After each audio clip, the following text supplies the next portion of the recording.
Hi, thanks for tuning into True Life Reviews. I'm Natasha, back at it with a review and discussion of Monkey Man. And when I go to movies, I look at the posters to see what's coming up. And I remember I started seeing posters for this Monkey Man movie.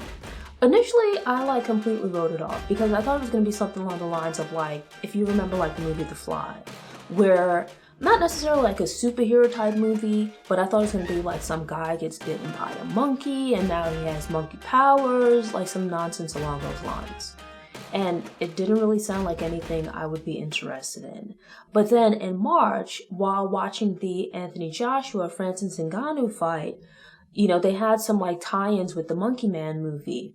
And with that, I saw some ads, I saw posters and whatnot and branding during the pre-fight events. I was like, you see things enough times, you kind of get curious.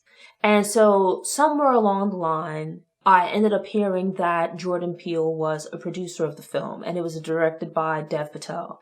I had no idea who Dev Patel was, but I did know Jordan Peele. And so after the fight, I went online and decided to check out the trailer. When I watched the trailer, I was actually pretty impressed. The visuals are stunning, you have a lot of action, bright colors, the movie takes place in Mumbai, or what turned out to be a quasi-Mumbai. And it's the visuals from the trailer really captured my attention. And I realized that the reason that they did this as a tie-in with the Joshua fight is because it's actually a fighting movie. Sure, there's a man in a monkey mask, but the movie is not about a man who's a monkey or a mutant or anything like that.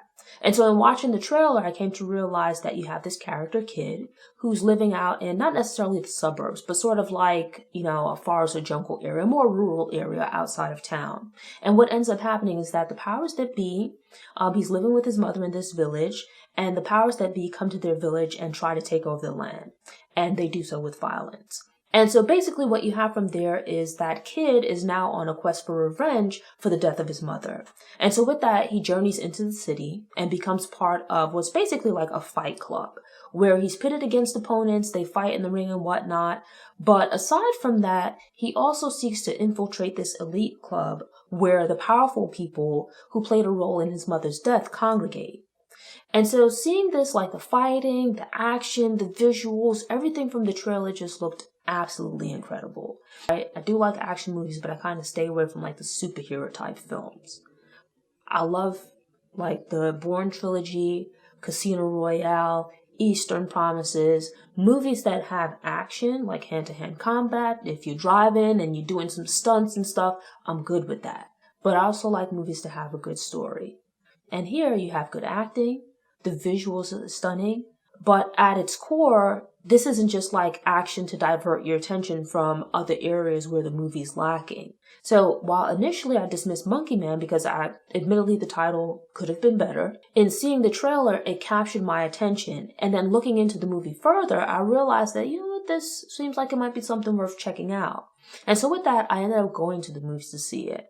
I saw it on the first Saturday after its release, along with some other movies. And while I was kind of apprehensive about this one, it ended up being the one that I enjoyed the most. It was my absolute favorite of the three. And the way that I grade movies is movies that are held in high esteem by me, I want to get on DVD. And Monkey Man is such a movie where I'm going to actually keep an eye out for whenever it comes out in DVD because it's the kind of movie that I can watch over and over again. So at the core of the story is Kid, who is played by Dev Patel. So I realized that Dev Patel, who stars in the movie and also directs, he's actually one of the stars of Slumdog Millionaire. It's just he's grown up now and looks different. And with that, I'll certainly look out for other projects from him because I was very impressed by this. At the center of the story, like I said, is the character of Kid, who much of the movie follows as an adult, right? Though there are flashbacks. He's trying to infiltrate this elite club. On the surface, it looks like a nice restaurant.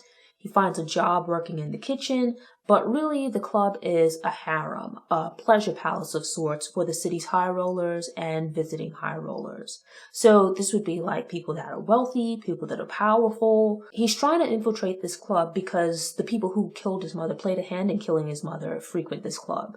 The club is run by a woman named Queenie, who is really an atrocious individual, frequented by the chief of police, and this is the person that he's seeking out for vengeance.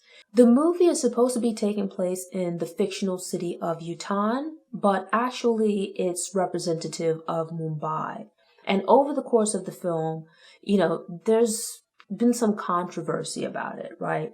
As the film does offer some social commentary on issues within India. Now, I'm not going to get too deeply into that. The reason being that, not that I shy away from controversial issues, but rather that I don't have much firsthand knowledge of the issues in India.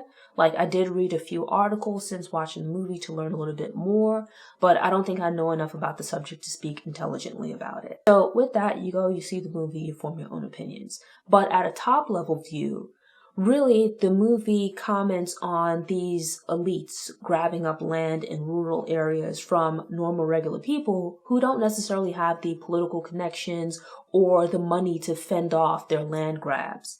In addition to that, there's also commentary about class and economic and cultural hierarchy, where basically what we see here is that there's a really great division between the rich and the poor, much as what you see here in America, but with some additional cultural issues at play, as in this society where religion, caste, and things like that come into play. There's some discussion of intolerance, things of this nature, where you can see two forms of power at play here, right? Wealth, and then also being part of this religious majority. And we see how these two power systems converge, where they kind of play into each other. Queenie, as well as the police chief, Singh is the head of the police. Queenie is sort of like a fixer. She runs this elite club that is frequented. She has money. She has political connections. She has powerful friends. She's powerful herself. And then on the other side of this, you have this spiritual leader guy, Baba Sakti, and he's like a spiritual guru.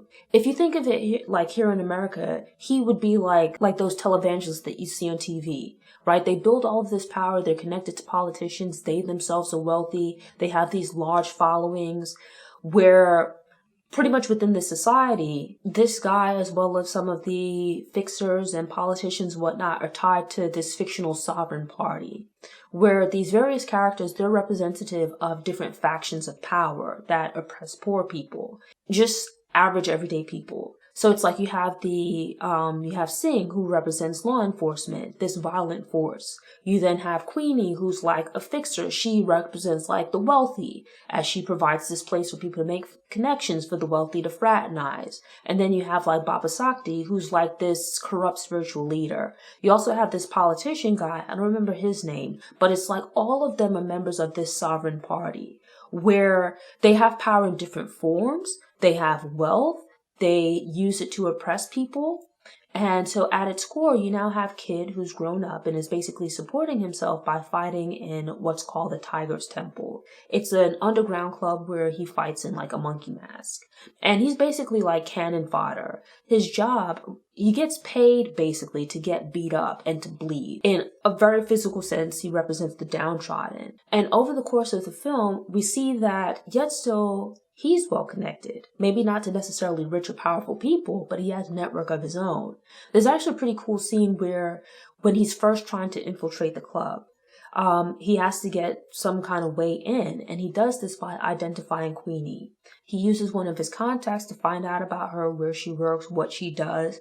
And I don't want to give it away, but it's actually a pretty cool scene where through his own like informal network of connections, he's able to get her pocketbook, uses it to finesse his way into a job at the club. And from there, he basically ingratiates himself with the people at the club to move up from washing dishes to being in more direct contact with the high rollers. Not that he becomes one of them, but just kind of in the vicinity.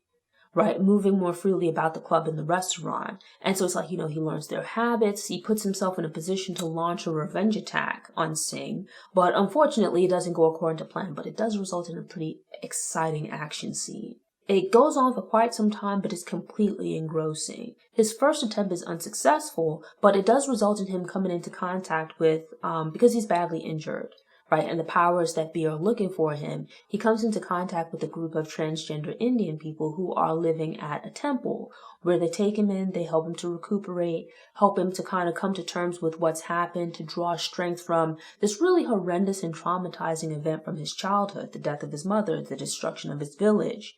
And they help him to to find like the strength within himself to prepare for another attempt to get revenge on these people. They help him to rebuild himself even stronger than before. And so over the course of the film, we see him as he's moving about in the present day, but then there's also like flashbacks where you get a better understanding of his story as far as like what his origin is, what happened, what the exact events were, what happened to his mother, as well as we see an explanation of, throughout the film, we see that his hands are very badly scarred, and we get an explanation of what took place. And so with him finding refuge, solace, and care with this group of transgender people within the community, there's also some commentary on things on that aspect of Indian society as well. And so it's like, even within the film itself, sure, you have action, but you can also dig a little bit deeper. And I love action films where there's like this drama, there's this excitement, you see people fight and you have beautiful scenery, the colors are very vibrant. Just like the way that the movie is shot is very exciting. Patel has a talent as a director. Quick cuts, interesting camera angles, vivid colors, but at the same time, the story is compelling. It's not just a lot of flash and, interesting visuals with little substance. The movie is very good. And it offers like a wealth of social commentary, which makes for a very nicely balanced film. With these reviews, it's never my intention to give it all away, but rather just to bring your attention to films that I've seen that I think you might be interested in. And with that, I highly recommend Monkey Man, though they really should have thought differently about this title. Thanks for tuning in. To ensure you don't miss any episodes, subscribe to the channel, click the notification bell, and check out my movie review playlist. Go ahead and click the thumbs up button if you like what you saw, and go ahead and share it on social media.